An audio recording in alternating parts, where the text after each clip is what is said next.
Hello and welcome back to the podcast. Delighted to have you with us as we look ahead to the Sheffield United versus Manchester United game, a game that will be a cornerstone game for many United fans out there and a game that we probably should win. So if you are interested and are keen for the rest of this podcast, do the right thing and smash that like button or caress it gently, whichever you prefer. And please do consider subscribing if you are new. So gentlemen, how are we doing, first of all, on this Monday morning? Oh, I'm feeling good, The Premier League games that I watched was great on the weekend, bar Liverpool, which bored me to death. But yeah, it was a good week. Yeah, no, all good. The loads of football has been entertaining. Yeah, well, I would say entertaining is some games at least are debatable, but what do I know? First of all, having time to reflect on the draw against Tottenham and having watched Sheffield in what I actually think was the most boring game of the Premier League so far against Villa, how are you feeling about our odds against them, especially considering Sheffield are way more defensive than Spurs will probably ever be? If Newcastle smoked them 3-0, United need to smoke them. No excuses. No excuses.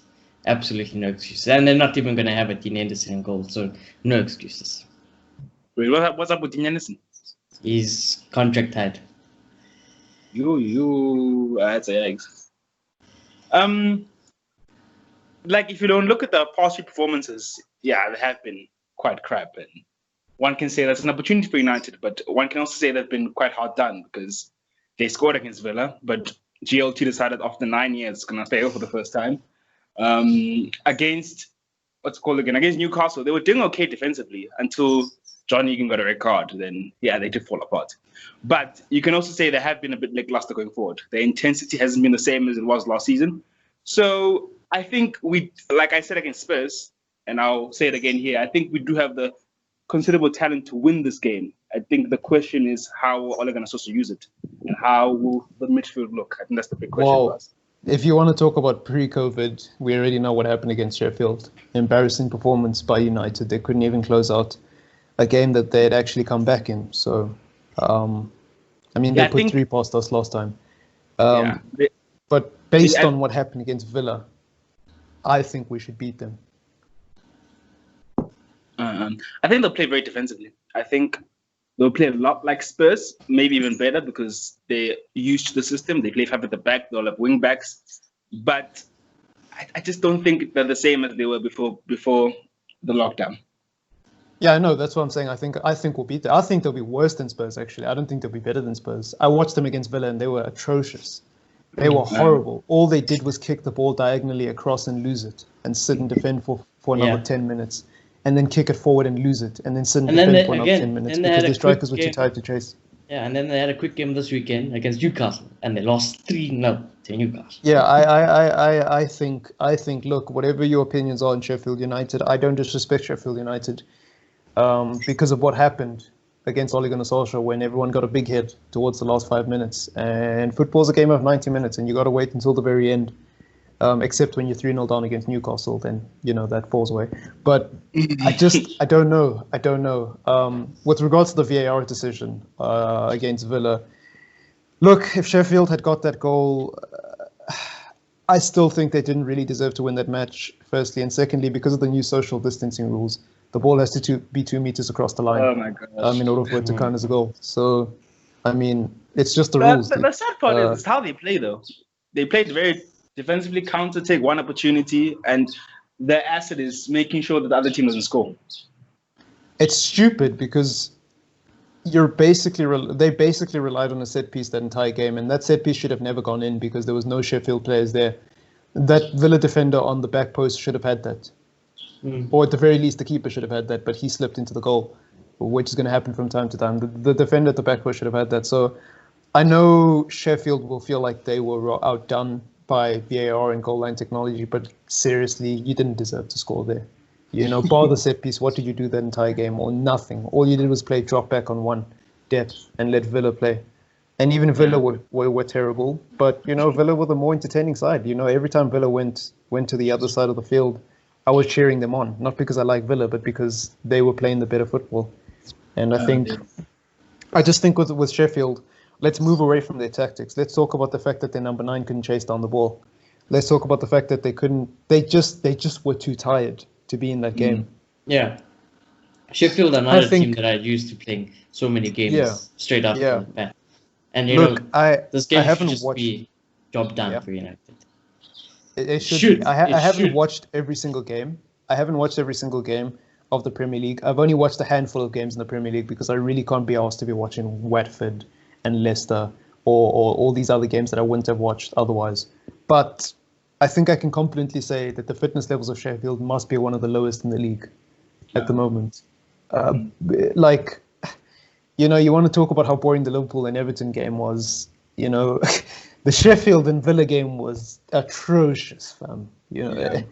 I don't even know how to describe it. At least, Liverpool. At least there was something in that game. It was Liverpool versus Everton. It's a Merseyside derby. There's something outside of the game that keeps you interested and made you sit there. I wanted to cry watching Villa and Sheffield, and the only reason I didn't stop watching that game is because I haven't watched football in 3 months. So I sat through it because that's the only bit of football I had got prior to that. But, horrible. And it's so sad. I find it so sad for them because they played such an intense playing style and it worked. But then because of fitness levels, they can't do that now, and they're going to crash out of the top 4 race. Yeah, and I think that with Sheffield, it was always going to happen because I don't know of the teams that are in the top 4 race. I don't know if they're going to be the one. I mean, I look at all the teams now that have gotten off to a slow start. Chelsea and Man City have gotten off to a good start. Okay, Man City are really irrelevant in the top 4 conversation because I think they've got it on lockdown. Chelsea got off to a bad start against Villa, but they managed to clutch it up, which is a good sign if you're a Chelsea fan. They actually there's nothing more motivating, and there's nothing that boosts your confidence levels as a football fan when you're in an uncertain situation and your team clutches up. It gives you so much confidence when you can say, you know what, for 70 minutes of that game, I was scared, but Lampard and the boys brought it home. And I think Chelsea will be able to run with that momentum. We'll just see what they do. Whereas when I look at Leicester, they drop points to Watford. That should have been an easy start for them. That should have been the perfect game for them to come back and go, we're just going to pick up right where we left off, and they didn't. Yeah. We drew to Spurs, but that's our hardest game. That's what people don't understand. Spurs is our hardest game. The fact that we didn't lose to Spurs means that this is very, very possible. And I'll be very disappointed if Ole Gunnar Solskjaer doesn't make top 4 now. Because if you look at Leicester's games, one of them is Chelsea. And whatever you think of our gaps points between Leicester and Chelsea, they have to play each other, which means they have to cancel each other out. The only thing they can do for each other is draw that game, which benefits us anyways. So one of them is going to drop points in that game. One of them is already dropped points against Watford. So we'll just have to see. And I really think the door's open now, once again. The question really is, has Ole Gunnar Solskjaer got what it takes to turn this corner? What do you think beyond Sheffield? How high would you rate this game in terms of difficulty? Do you think it's the easiest one over the next 8? Do you think it's in the middle?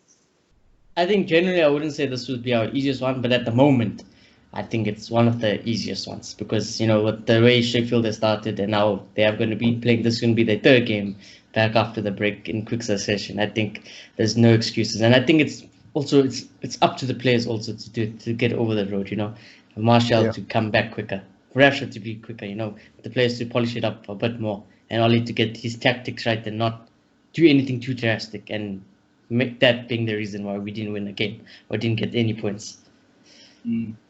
Yeah. I think most of our games are easy, but you just never know. They have decent players.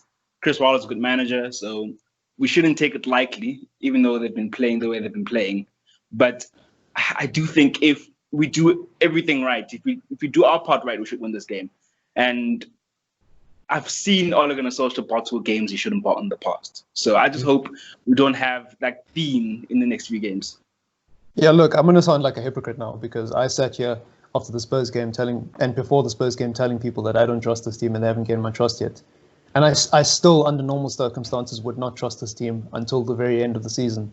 But I will say this. In terms of fitness, I think we have an advantage over the bottom half of the table.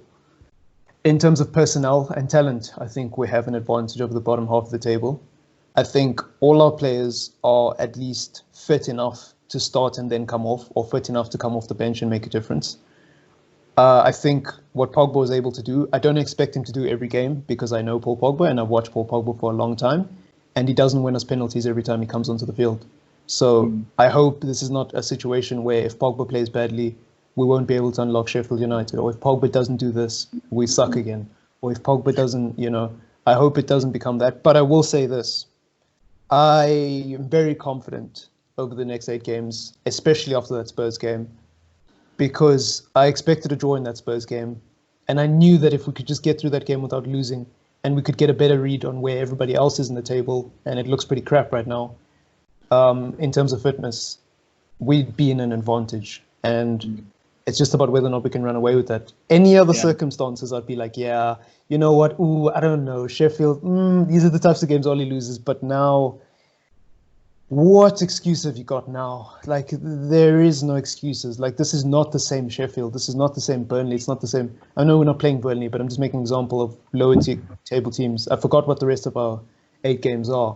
But whoever those teams are, it's not the same teams that were playing in the regular season. They will be unfit and very, very, very, very inconsistent in their chance creation. We have to take advantage of that. There's no ways we can't. We can sit here 8 games from now and try and make excuses. Yeah. I think if we play our cards right, we can win most of our games. And I think the nice thing now that we have Bruno, that's what happens when we get better players. So if Pogba's off, we have Bruno who can take some of the weight off him. I think just the question is who plays next to Pogba. That two behind Bruno Fernandes. I think that's the only big question right now. It's the only thing that could be our downfall. Well, I'd like to ask you guys that question, and I'd like to talk a bit about that because I think it's an important talking point on the show. I know some people will get tired of us talking about Paul Pogba, but look, the situation with Paul Pogba changes game by game, week by week, month by month. Not just based on his transfer status and whether or not he's going to stay, but whether or not he's fit and what we see from him. I think the other evening against Spurs, we learned that whatever your opinion of Paul Pogba is, and maybe I've been wrong about this for a very long time because I've grown a strong resentment towards Paul Pogba because I think he just brings more problems than benefits at the moment to Manchester United, especially when he's injured. When he's injured, all that comes from Paul Pogba is it divides the fan base. And I'm not mad at Paul Pogba for that, but I'm just sick of the division in the fan base. But when Paul Pogba's back and he's fit, you start to look at it and you're like, well, if we sold Pogba and for whatever reason, Pogba just down tools, let's just say he was that kind of a player, do we win that game against Spurs? Do we have someone who's going to come off the bench and, do the samba around Eric Dyer and win us a penalty? I don't know. And I have to say no because there was no one else besides Pogba who was going to save us from that game. And so it's now, I'm at a point with Paul Pogba where I realize how valuable he is to the club. I still think we can do it without him long term. But in the next 8 games, I have massive question marks about whether or not Paul Pogba we can let this guy go because I think he's going to be so important over the next 8 games if he can stay fit. And who plays next to him is an interesting debate I want to bring up because I spoke pretty badly of Fred in the match reaction, and I think Fred's got to get dropped. I really do. Or if he does play, not this game, maybe bring him on in the next few games. But for this game, considering how badly he played, you got to drop him this game. You got to do something differently if you're Ollie. I don't know. I just think Fred isn't the guy, man. Fred. Look, in terms of Pogba, I think Pogba's a world-class talent. Maybe not a world-class player, but a world-class talent. And a player who can come on and make a difference. That's what those type of players do. And Ibrahimovic, who can come on when we're struggling and make the difference, which he did for us a lot when he was at the club. But in terms of Fred, I don't know, I don't know. Based on what happened against Spurs, I think he should be dropped. But I had a bit of a debate with my cousin about it. And he was saying, this guy just needs some games. And when he's on form again, he's the best player we have. But he doesn't agree with us playing Matic because he feels like Matic is too slow to play in there. So, here's the thing, right? Here's the thing. And your cousin brings up an interesting point. Fred being one of our best players when he's in form is still, for me, massive question marks around that because Yeah. What about Bruno? What about Pogba? What about Rashford when he's on form and he's scoring 16 goals in the Premier League? What about Martial? So I don't know about Fred being our best player when he's on form. And if Fred is our best player, I'll bring it back to the debate I brought up earlier. I think Fred is our best player because Manchester United's midfield is crap, not because Fred is good, right? So for me, whether or not Fred is a good player is irrelevant. It's irrelevant. He costs 15 million pounds and he gets paid to play for one of the biggest clubs in the world. He's obviously a decent footballer. No shit. You try go get paid to play soccer. I bet you there's a high chance you're gonna fail. Like most of us listening to this and some of us on the show.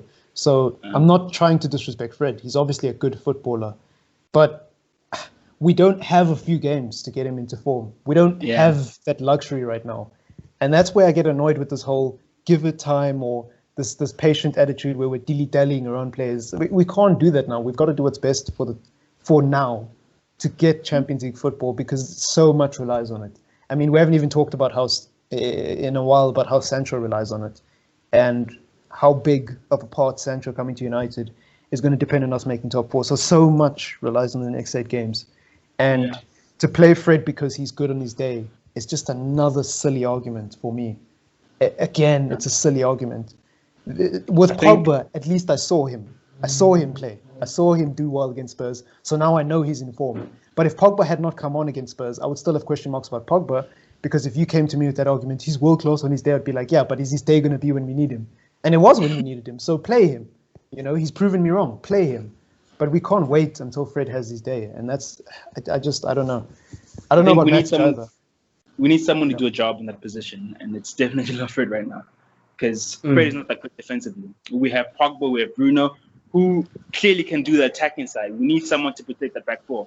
And I think, look, maybe Matic is not ready, we don't know, but I don't even think McTominay can do that. So Matic might be our only option. I think, based on the evidence of the past and based on what I watched from McTominay, is he the DM we need? Probably not. But does he have the characteristics and the grit and the determination to do a job in difficult times compared to Fred?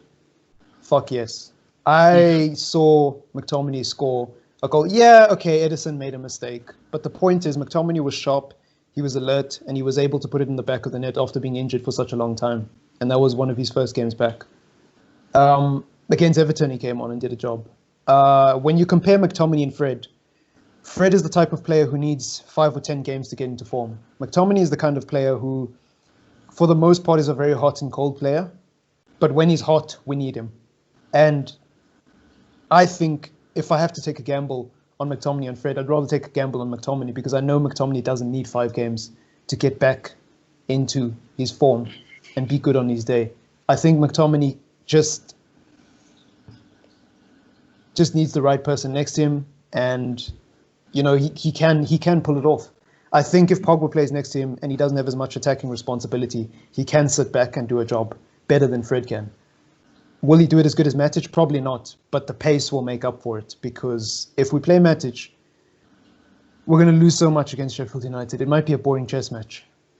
It really might be a massive chess match, because it's going to rely on Pogba and what's his name, Bruno. And we saw what Sheffield did to Grealish, by the way. Sheffield aren't scared to go after one man. If they see like this team's only in the game because of this guy, they're going to go after him. Yeah, I feel like we don't want that. I know. I was just gonna say that. Sheffield aren't gonna take anything lightly. For them to pick him, and if one player is just making the difference, they manage. Look what they did to Grealish. They will. How many fouls Grealish conceded? All of them against Sheffield alone. I think it was 4. He gave Villa 4 free kicks against Sheffield alone. So I don't know if Matic is right for that game. I think McTominay has to be the one. I feel like we're gonna have to sacrifice somewhere, because we know how these teams play against us. They're gonna be very deep. So playing a Matic, Pogba, and Bruno helps us in terms of tempo and attacking wise, because you know how good he is with those runs. We know Pogba and Bruno, but defensively we will lose a little because they're not as good as Matic defensively. So can he be a little bit more disciplined than he usually is? I don't know, but we're just gonna have to choose a side. With Matic, we'll have that defensive side, but attacking wise, we will be a little slow. Yeah, Well, here's and the that's thing, why I'm right? also worried about Wednesday's lineup. I'm very worried about it. Here's the thing. We can go to the predicted lineup now, but here's the thing. What I will say is, I think the debate between who gets dropped between Fred and McTominay, it sort of falls away when you play Pogba and Bruno, because the lineup that Ole Gunnar Solskjaer chose against Spurs, right? We saw McTominay and Fred playing in the positions where Matic and someone else usually play throughout the course of the season, right? Off the ball, we saw a very odd formation. We saw a lot of gaps and a lot of holes in the team. And the goal we conceded was Maguire's inability to shield the attacking player onto his weaker side or anywhere other than down the middle. Whether that was due to a lack of pace or that was Maguire just being switched off or a combination of both of those things, cool, it's in the past now. We'll forgive him for that. He made a mistake. Let's move on. But what I took away from that goal that Spurs scored is a situation like that. If Matic was playing in a game like that, I don't think he would have made a difference in that specific instance because it was from a very weird portion of play. But overall against Spurs, I think having Matic to drop in between Lindelof and Maguire would have been a good thing, right? The problem comes when the person playing next to Matic doesn't have the distribution skills. And that's where I think Pogba has to start. If we do play Matic, Pogba has to start. We cannot play Matic and play Fred next to him or McTominay next to him. If we play Matic and Pogba starts, it's not all that defensive because Pogba can distribute the ball cleanly and make his way up the field, while Bruno and Martial work on the hold-up play. And hopefully we have Rashford and someone else on the right-hand side who's not Dan James creating stuff, i.e. Greenwood. But Yeah. so that's where I'm at. But if we do go with Fred or McTominay down the right-hand side, we still need to play Pogba, because if Ole Gunnar Solskjaer says, okay, cool, I'm not going to play Matic because he's too defensive, therefore I'm not going to drop Fred. I'm not going to drop McTominay either because I think he's been in good form or whatever, and I'm just going to bring Pogba off the bench like I did last time. That's going to be a problem because we're going to see the same pattern against Spurs. There's going to be a lack of creativity going forward, and there's going to be a lack of defensive prowess. It's a lose-lose. It's just a lose-lose. So whatever Ole Gunnar Solskjaer does, I think Pogba has to start, and I think whoever plays next to him, Awes. It is what it is. You know, whether that's McTominay or Matic, it is what it is. I'm not too concerned if I see Matic on the team sheet and Pogba's next to him. I won't be as concerned. But if I see Matic and McTominay, I don't know.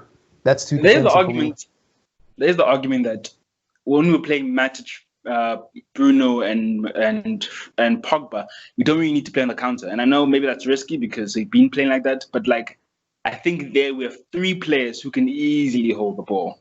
And against the teams we're playing, holding the ball and killing the game and just dominating is maybe from a tactical point of view advised. That's where I start to get frustrated again. Because what we're saying then is if Paul Pogba stays at Manchester United, we want him to be the main man, right? And I have no problem with Paul Pogba being the main man, but I think it's very unfair to put the weight on one player's shoulders like that. Like, Paul Pogba's not going to do what he did against Spurs every game. He won't. He just won't. He's not superhuman. He's not Messi. He's not Ronaldo. He doesn't play at the world-class level every single game. He's going to have bad games. What do we do when we need Champions League football and we need to get 3 points when Pogba's having a bad game against Sheffield? Who do you bring on from the bench to keep and sustain those tactics? I think that's too risky. That's too risky. Not now. Maybe at the beginning of the season, I'd be like, okay, let's see how it works. And if Pogba has a bad game, we'll bring on someone else who can do a job and see how it works. Cool, no problem. But we can't see how it works. We need to guarantee Champions League football because so much of our squad building in the future and Pogba potentially staying anyways depends on us making top four. And that's where I have a problem. You know, I have no doubt in my mind that Bruno and Pogba can hold the ball and do amazing things against Sheffield. But if one of them has an off game, what's your plan B? Are you going to go back to playing park the bus football? Well, just play park the bus football to begin with anyways, because that's what you've been doing all season and it's worked. You haven't lost in 9 games because of it. Don't change it now. Why now? Why after COVID? You know, that's the only problem I have with that tactic. And At the end of the day, I could be wrong. If that tactic works, it works. All that matters is that Manchester United win, but I just think it's too risky. You know, I don't know. And I like I've said, one thing I've learned about Ole Gunnar Solskjaer is he loves having a variety of options, whether that be off the bench or whether that be in terms of tactics. He loves having a variety of options. And if he does play Pogba, I worry about what he's going to do if the game is 0-0 and we're 60 minutes in and Pogba's having a stinker or Bruno's having a stinker and the other one's playing well. I worry about what he's going to do to try to fix it. Because if he brings Fred on to try to do what Pogba was supposed to do, it's not going to work. Fred is not that good. It's just not going to work. We're going to be sat there with egg on our face, 1-0 down, because, you know, Fred lost the ball because he has poor first touch in the midfield, or McTominay lost the ball because he's rusty. So I don't know. It just, I don't trust, you know. Yeah. But then again, Sheffield are a crap team. So, do we have a predicted SI for this game? Yeah. Now, despite everything we've said about the midfield options, Greenwood playing, what we need to do, what Ollie needs to do, what we want to do, and how I 100% agree with everything we have just said, I honestly believe, for some odd reason, Ollie is going to pick this team. I really do. I really think he's going to pick this team. I don't think he's going to play Pogba off the start yet. Now, I don't disagree. I do see Pogba not starting again. And I know that's going to frustrate a lot of people, especially if we go 1-0 down. It's going to frustrate me. It's going to frustrate me the most because I love Pogba. And I would have no doubt to always start Paul Pogba. The thing is, right, I think the difficulty with Paul Pogba is we still don't know if he's match fit yet. And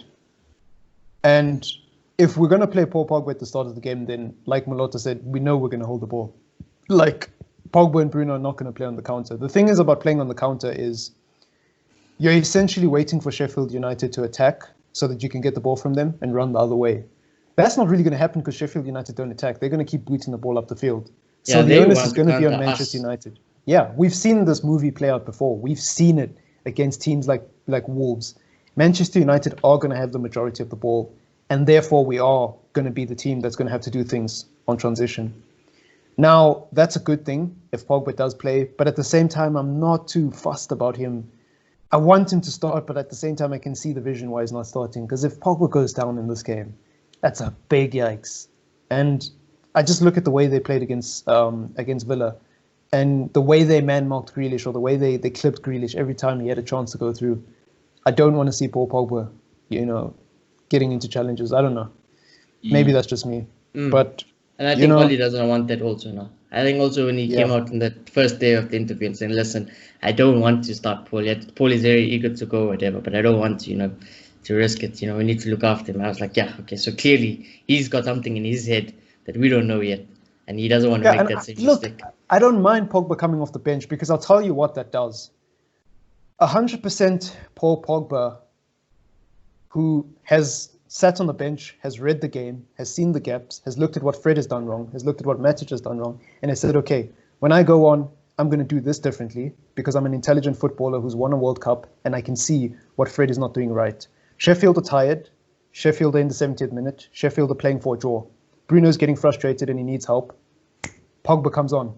How brilliant is that? Pogba comes on and he runs through a tired Sheffield defense. Or Pogba starts, Sheffield start really intense. Sheffield play well for the first few minutes. Pogba burns himself out in the first half trying to get a goal. And Martial and Rashford are just not switched on.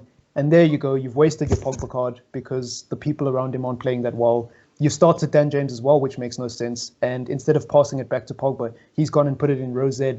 And the referees blowed the whistle when we could have been 1-0 up and half-time. So I don't see too many problems with Pogba not starting as long as he comes on later in the game. As long as he comes on later in the game. Yeah. I do have a problem with Dan James starting, though. This is not the game for him. I have the biggest problem with Daniel James starting. It's not the game for him. And I still don't believe he deserves that start. I think Greenwood really wants that start. You can see he wants that start as well. He deserves to start. I'm going to defend Dan James there, not because I think this is the game for Dan James, but I'm going to say all these people who are going in on Dan James saying he doesn't deserve the start, he doesn't deserve this, he shouldn't be wearing the shirt, he doesn't deserve to be at Manchester United. Why are we going in on Dan James? This is not his fault. Dan James is at this club. And I'm not in any way going in on Dan James or saying that. I know you're not. But for the people who are, for the people who are. And I know some people who are listening think Dan James is a crap player. And by all accounts, he is. But going in on Dan James doesn't help, because what's happening to Dan James could easily happen to Mason Greenwood. Yeah. Your solution to the problem is as crazy as the problem itself. Your solution to a young player who's inconsistent, who's burnt out at Old Trafford, is to play another young player who's going to be young and inconsistent and probably get burnt out as well. Now, Greenwood is probably the best option for this game because we have nothing else. I agree with that. But I get frustrated with the people going in on Dan James when it's like, what else are you going to do? What else are you going to do? Greenwood should play this game, but are we going to say Greenwood should start every game where we play against teams sit at the back? That means Greenwood's going to play 90% of our games, and Dan James is only going to play against the top I think six. Greenwood should start the games where we don't need to counter as much. Yes, but are you listening to yourself? You're saying Greenwood should start against 14 out of the 20 Premier League teams, because only 4. Dan James has only played well against the top 6 sides, let's be honest. He hasn't played well against the sides that sit back. And the sides that sit back are majority of the bottom half of the table and majority of the, I would say, lower to mid-table teams, right? So that's about 12, 11 or 10 teams, give or take. That's 12 or 10 games Dan James doesn't start in, right? Dan James only plays against City because we play on the counter then. Dan James only plays against Liverpool because we play on the counter there. Dan James only plays against Chelsea because we sometimes play on the counter there. And even then, it's a maybe. He doesn't play against Arsenal because Arsenal like to hold the ball. So who does Dan James play against? Are you saying that Mason Greenwood should start like 16 Premier League? I don't think so. I don't think Mason Greenwood's ready to start 16 or 15 Premier League games, and on top of that, cup games where teams are not sitting back. And so for that reason, I think the problem is really we just need a right winger and not let's play Greenwood every game where Dan James is not needed. Yeah, I but agree until that we Dan get a James is right crap. winger, there is nothing. we can do. Yeah. No, I think with the next few games, he should rotate them more. I feel like he has played Dan James more than he's played Mason Greenwood. And I feel like this should be... Understandably so. I think over the next few games and in the Sheffield game, Greenwood should start. I'm not debating that. Yeah. Over the next few games, Greenwood should start. But on the whole, I understand why he's gone with Dan James, because Greenwood, trust me, if Greenwood had played in all the games, or at least half the games that Dan James had played in, yes, he would have scored a banger in some of them.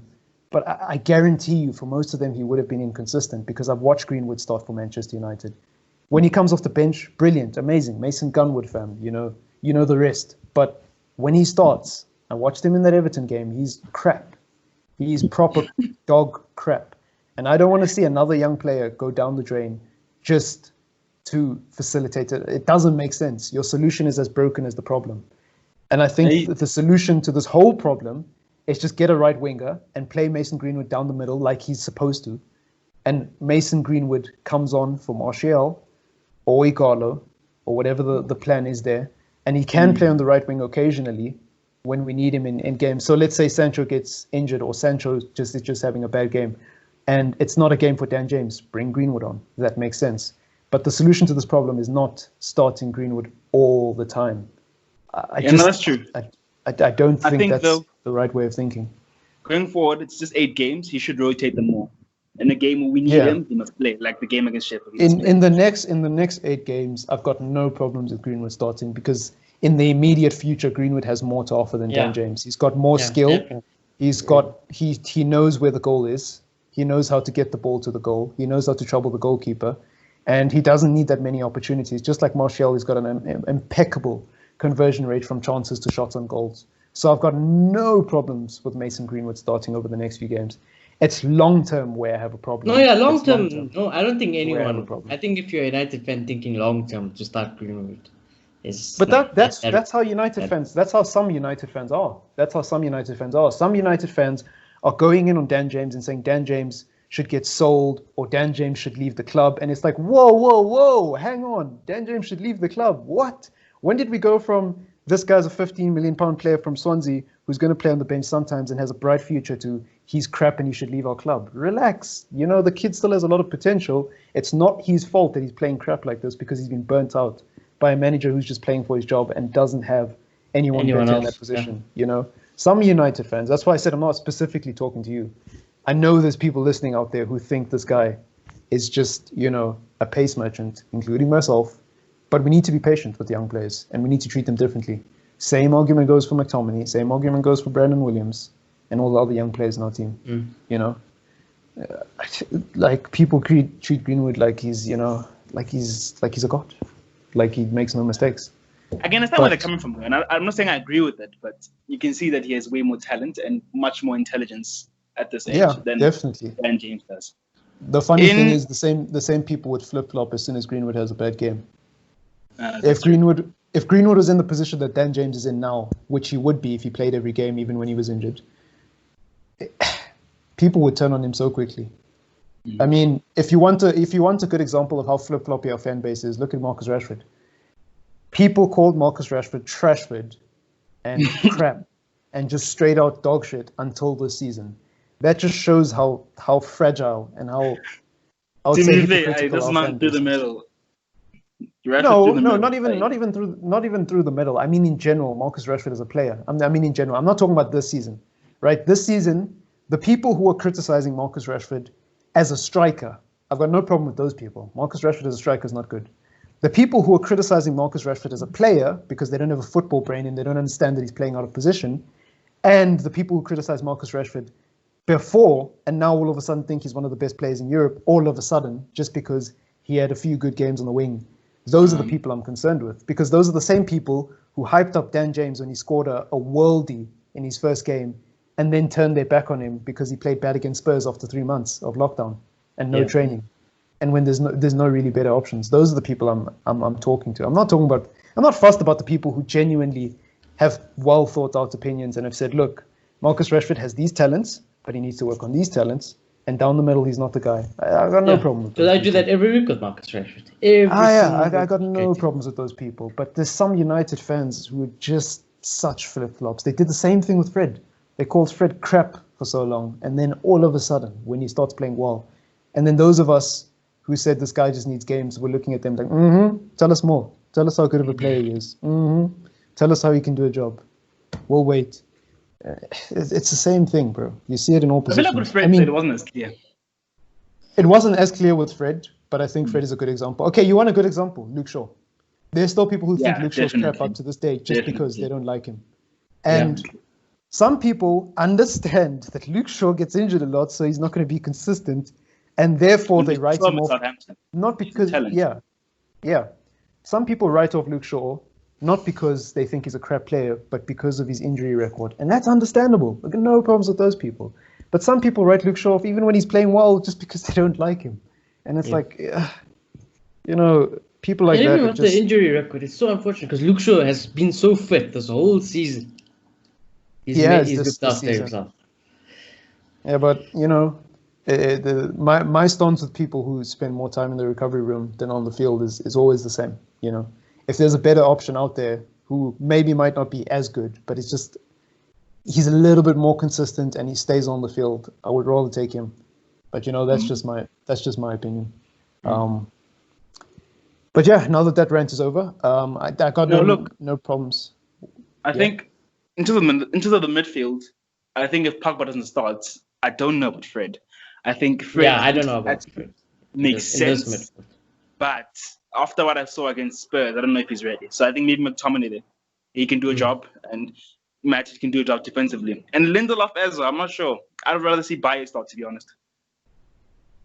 That's not going to happen.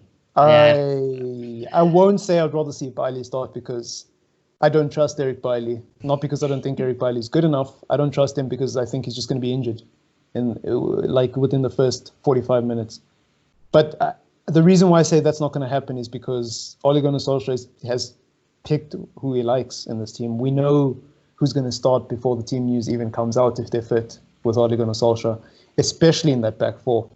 And with Lindelof and Maguire, it's just a case of they've got the second most clean sheets in Europe. And they've worked for Ole in the most difficult times in his career. Games where he's nearly lost his job, these guys have closed out the result for him with Matip in front of that. So I don't think they'll start. And I see where you're coming from, and you're probably right. But I mean, I really don't trust. What I will say about this team is, if I don't want to see Dan James, I don't. So if I don't see Dan James, I'll be very happy if it's a Greenwood. And what I would say about this midfield is I really actually want to see Matic for some reason. I really want to see Matic play. I really do. I think Matic has earned my trust, especially when he came on against Spurs again. Matic has earned my trust. Yep. I really do want to see Matic play. Bruno, of course, and then if I see Fred, McTominay, Pogba, it is what it is. But I want Matic and Bruno to play. Fleck, let me tell you why Matic is more important than Paul Pogba, yeah?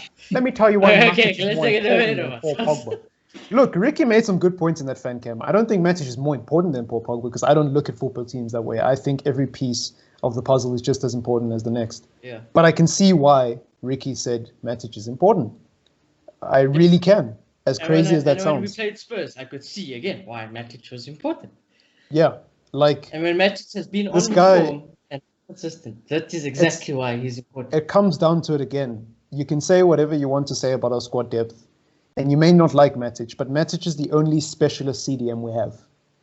And as long as he's there, other positions are a priority because in other positions we don't have a specialist player like Matic. And I'm not saying we need to go and buy a specialist player of the level of Matic, who's 31 years old and has no future. But I am saying that if it wasn't for Matic, you pull him out of that midfield. There's just a lot of games we lose because McTominay is not consistent enough in that position. Neither is Fred, as we've discussed over and over. So he's also in my trust. It's so sad for Matic because I feel like people have written him off because in the last 3 months he's played really well, but they don't care. They're like, he's lost the pace and we're just not interested anymore. And if he starts playing bad again, they're going to be like, we told you.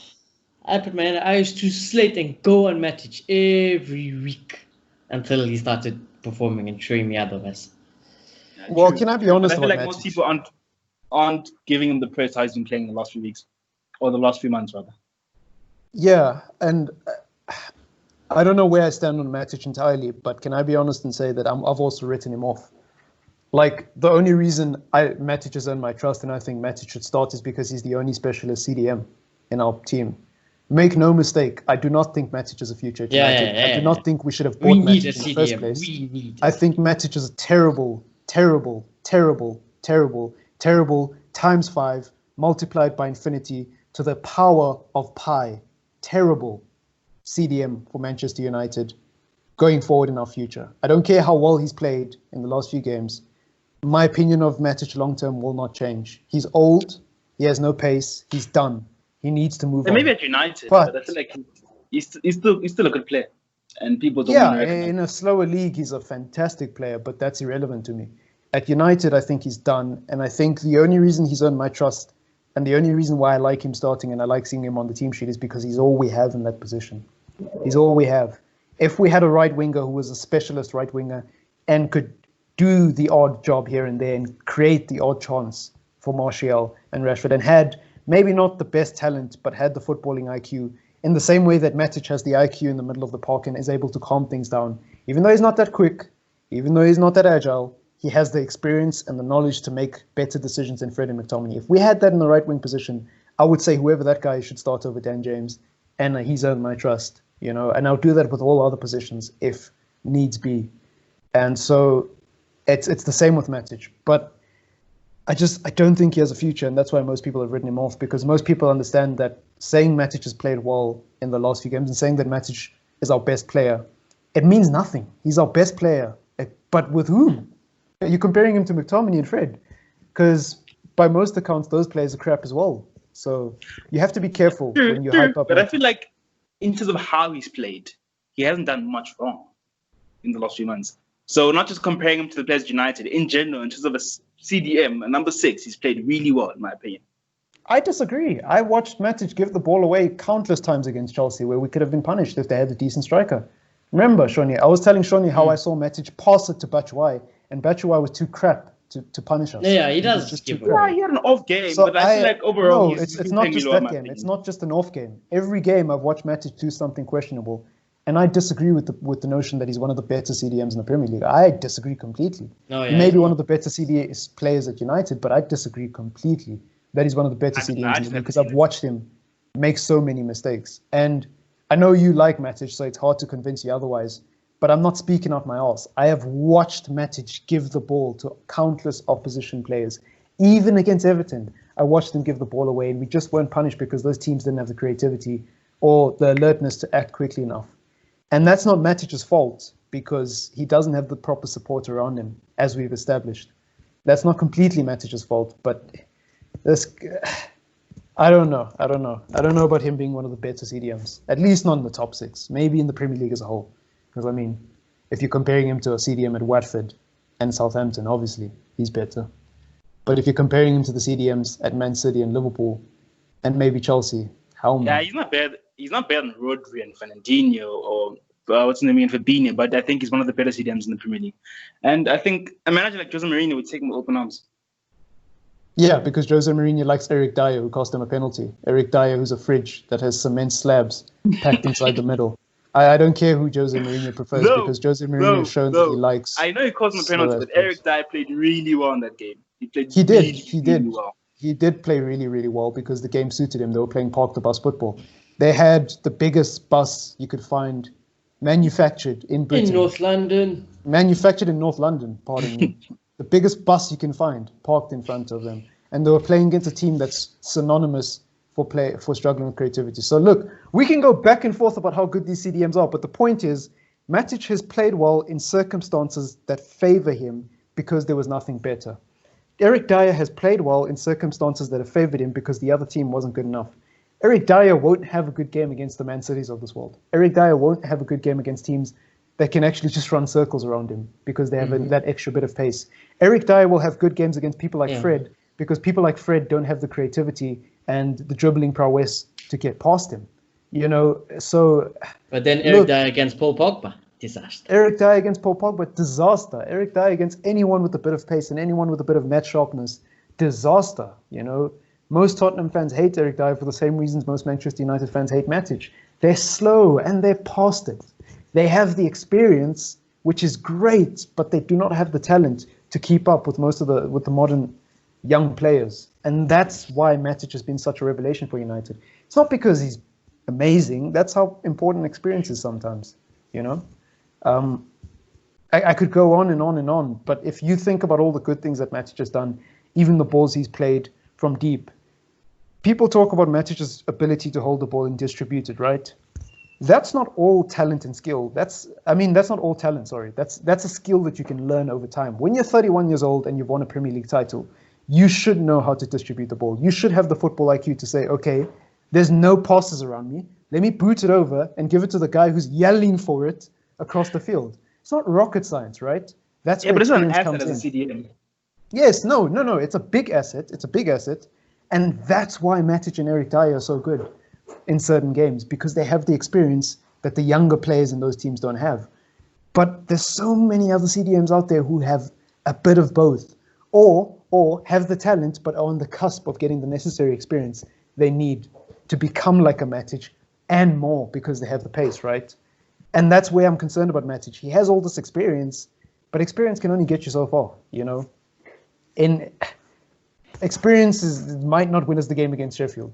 You know what might win us the game against Sheffield? A yard of pace. You know? Yeah, so it's one of those things. And I'm not going in on Matic because I dislike Matic. I'm just saying, like, I'm just saying who was it? Was it Jimmy Carragher? One of the analysts on Sky Sports said this about David Luiz. Someone came on the show and defended David Luiz on Sky Sports and said, the reason why David Luiz is still relevant at Arsenal is because he has the experience that the younger players don't have. And Jimmy Carragher flipped out and said, experience this, experience that. Sometimes experience is overrated. Sometimes, you know, the younger player is better. Sometimes the talent is better. Because if you have experience and you're still making mistakes like David Luiz made, and I'm not saying Matic is as bad as David Luiz, but he certainly does make a lot of mistakes for someone his age. If you're making mistakes, that experience means nothing, you know? Yeah.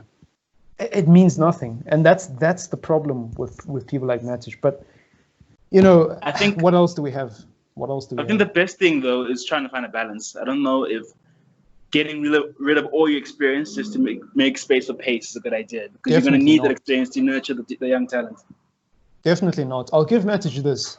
Matic being in the team gives McTominay and other players around McTominay an opportunity to learn some valuable things that they wouldn't have learned otherwise. If you're in the Arsenal dressing room and you're an aspiring box-to-box midfielder and you've got this coach giving you all this attacking advice on how to play in transition, but you have no one training you on how to be good defensively because your team is defensively crap, who do you look to if you're in the Arsenal dressing room? at least at United, McTominay can walk up to Matic and say, hey, you won a Premier League. You've been one of the best CDMs in the world at some point in this league. Can you give me some pointers on how I can improve my defensive game and how I can position myself better in certain situations? And they can go through replay, countless hours of replay footage. They can literally sit in front of a screen and look at the formations and patterns of Man City, and Matic can say, look, in this situation, I would try to position myself here because this is usually where teams, concede or whatever the case is. You can't have that if you had a team like Arsenal, because as far as I'm concerned, who do Arsenal have? They don't have any Premier League winners or World Cup winners in their midfield at the moment. Not really. Mesut Ozil is an attacking midfielder who's past it as well. So, what are you going to learn from him as a Madrid midfielder, as an ex-Madrid midfielder? And I don't think he won the Champions League with Madrid, did he? Why am I wrong? No, I think he might. He didn't, right? I think he did. It was this Ozil. Yeah. I think No, because he left Madrid. When did he leave Madrid? In 2011 or 2012? No, but he played in the Champions League under. He didn't win it, but he played in the Champions League under Mourinho. Yeah. But he didn't win it because I remember Madrid won their first Champions League in 10 years, around the 2014. It was like La Decima or something like that. It was their first Champions League in a long, long time. And I think everyone between their last, between Fat Ronaldo, basically, and Ike Casillas had not won a Champions League with Madrid. Yeah. I think. I'm not sure. I might be wrong. But I don't think... Jose saw them and said, you play well in one game, you think you're a world-class player. So my point is, Matic has a lot to teach the young players, and a lot of people overlook that. Matic, I don't know how good of a coach Matic is or how good of a teacher is, but if you're asking me who I'd rather play next to and who I'd rather be a young player, as a box-to-box midfielder, who I'd rather play next to, I'd rather play next to someone like Matic that I can at least try to learn, as opposed to playing at Arsenal where there's just no leadership and there's just no direction for a young player. So I'll give Matic that. And like I said, I think Matic is one of our better players, but I wouldn't jump on the bandwagon of saying he's back just because he played well in a midfield that ultimately, realistically, isn't that good. He definitely still likes space, and he's not the same player he was at Chelsea, but I do think he's one of the better centre defensive mids in the Premier League. Definitely. I mean, like I said, if you want to compare him to the CDMs at Watford, Southampton, Villa, Brighton, Newcastle, all the mid-table teams, definitely Matic is, at least is my cup of tea over all those guys. But I guess this is the arrogance of a United fan. I really don't care if Matic is better than most of those people because I want better, So and maybe I'm being harsh to Matic, but I'll give him that. He does. He has earned my trust. Yeah. So, but I would say final with regards to this team is though I do want to see Pogba instead of Fred and Greenwood instead of James, and I would be very happy with it. That would be my team. I have one more thing to say and one more issue I want to address with regards to this team. I've heard a lot of people saying Paul Pogba has to earn his chance into the team, but Marcus Rashford walks in. Paul Pogba has to earn his chance in the team, and everyone was celebrating until we went 1-0 down, and then Paul Pogba came on. Rashford did nothing. Why does Rashford walk into the team? Paul Pogba does this, Rashford does this, but Rashford gets into the team. And I'm like, hold on a minute. First of all, have you seen our squad depth in the front three compared to the midfield? If we had 5 other players who were fit and rearing to go in Rashford's position, Rashford wouldn't have started. Yeah, definitely. You wouldn't have started. Yeah, no. It's a childish if we had debate. 2 Greenwoods for one each of the wings, you wouldn't have started. It's a childish debate, bro. Really? You think if Pogba was a winger, you wouldn't start? Are you mad? You think Dan James would start over Pogba if he was a winger? Are you mad, fam? So I just wanted to bring that up on the show. Look, your opinion of Rashford is how I judge your football intelligence, really. Not just him, but players like him. It really is, genuinely. Your football intelligence is, for me, your opinion of Rashford is a measure of that, Because as a United fan, at least, I'm not talking about opposition fans, because I know opposition fans think Bruno's overrated because they've barely watched the United game in the last 9 years. I think as a United fan base, we need to stop this thing of dividing players and comparing players and, oh, he's better than him, he should start. Why is he not starting because of him? They're all our players, and let's just support all of them. Jeez, do we have to seriously have an argument about Pogba and Rashford after a Spurs defeat, a Spurs draw? I don't know. Maybe that's just me. But anyways, folks, thank you for sitting through some of my rants. Score predictions. Oh, Oh, yeah. Score. Score predictions. I didn't forget that. I was just testing you guys. Got ya. Score predictions. I'll have Miller to Sure. go first, and yeah, we take it. Jeez, my life. You know what? Yeah, they've been crap in the first two games. 3-1 United. 3-1. Now, I don't know. I think this is, for some reason, they're gonna make it harder than it needs to be, and I don't know. I feel like we're letting something silly, so I still think we'll win, and there's no excuses. So 2-1 United. My heart says there's no excuses and we need to win this game. But my brain says Ollie's going to find a way to mess this up. I'll leave it with that. Yeah. If I have to combine my heart and my brain, I have to say, to be fair to Ole Gunnar Solskjaer, we haven't played football in 3 months. Sheffield United look terrible. Not in terms of tactics, but in terms of fitness, they genuinely look terrible. I don't think Sheffield United can do anything in the last 48 hours and in the next 24 hours to up their fitness levels. It's just not possible unless they take steroids or something. Nothing's going to change from their Newcastle game till now. Yeah. I don't think. Can They're I ask a going to need question? to rest. Yeah. If we lose this game and Leicester and Chelsea win, do we start hearing from the Ole outages again? Well, no. Look, you can make your own mind up, but I'll answer that question very briefly.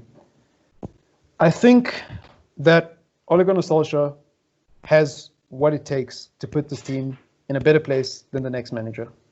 I'll never change that opinion. And I think if Ole Gunnar Solskjaer gets sacked, if Ole Gunnar Solskjaer had been sacked towards the end of December or the beginning of January, that would have been the wrong move for Manchester United, because we would have been sat here writing off a season, watching a manager try some new tactics we've never seen before, losing games left, right, and centre, and saying it's okay. You know, it's his first season. I don't want to be like Spurs fans, because that's what Spurs fans are doing with Mourinho now. They're just letting Mourinho off. You know, every time Mourinho loses, it's like, but it's not his team. It's not his team. It's not his team. He doesn't have the players he wants. It's not his team. He doesn't have the players he wants. He's not playing the tactics that he wants to play. I don't want to sit here and do that for the next 6 months.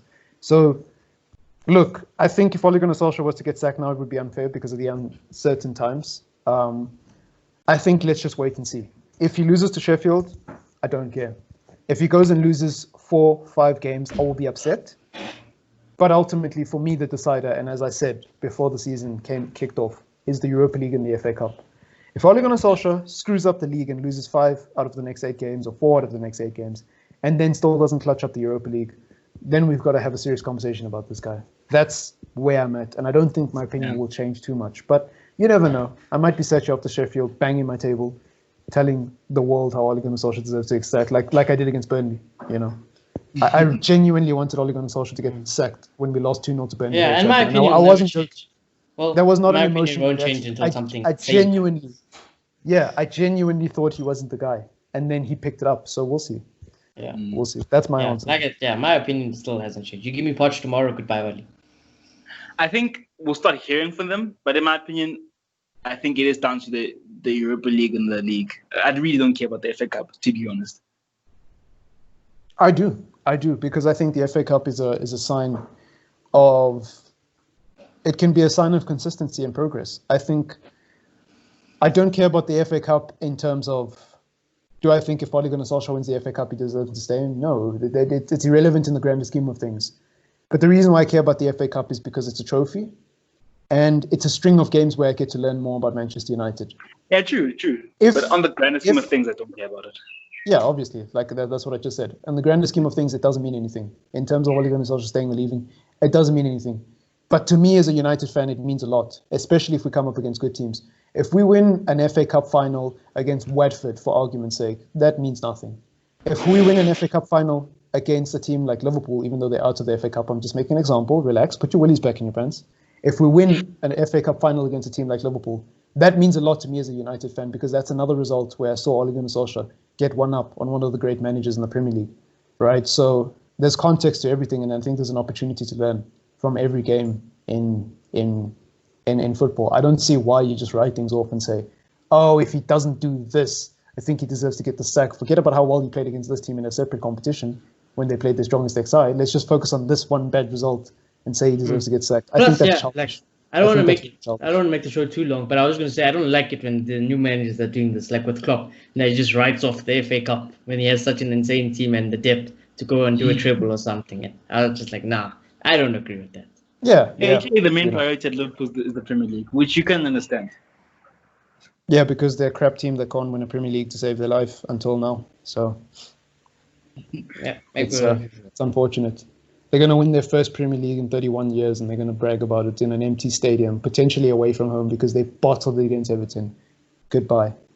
Please do consider subscribing and sharing the content. And if you're a Liverpool fan, up yours! You drew to Everton. You suck. Thanks for wasting 93 minutes of my life. Yeah, thanks for wasting Niggas, 93 please, minutes of please his stop life hating, guys. and 31 Please years stop of my hating. life. No, that was a waste of my life, Junior. I'm not hating. Liverpool are crap. They haven't won the Premier League title in how long? That's not a hate. That's just fact. They haven't won a Premier League title in like 30 years. And they're going to win one, Nah, and now man. all of a sudden the world must I listen. don't like Liverpool, but they've been phenomenal this season, and they deserve the Premier League. So They have been phenomenal 100. this season, but they've been phenomenal in a season where Manchester United's worst points tally up to date might get them fourth. Just saying. Yeah, but the